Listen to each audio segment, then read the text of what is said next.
I'm beginning to think that if we all talked more with each other, that we could solve a lot of the things we're all trying to handle in isolation.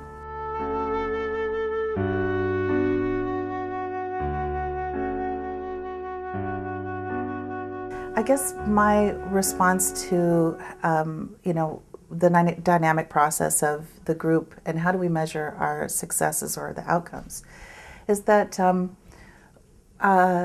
because it is a process and it's dynamic, the process is more important than the outcomes. So then my question would be, how do we measure critical consciousness or transformation? And I think that where we are now in our process together is we are making meaning with one another, and we are reflecting and recollecting our stories. By doing that, some of the discussions that we've had are, what are our next steps? Or where do we want to continue with this? And we've talked about looking at our process as a group and doing some qualitative research.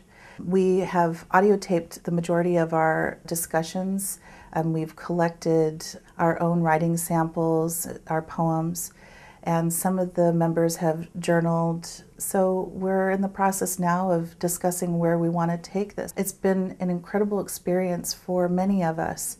And of course, doing that qualitative research would have to be something that all of us agree to and what we feel comfortable sharing with outside communities. But we've had discussions lately about looking at presenting at conferences and creating some snapshot of what we've done, because it would be a powerful model for other colleges or universities to emulate.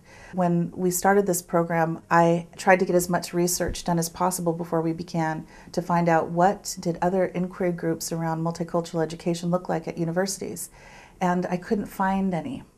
There's inquiry groups with students and faculty. There's inquiry groups with graduate students and faculty members. There might even be inquiry groups like this with teachers in K-12 classrooms.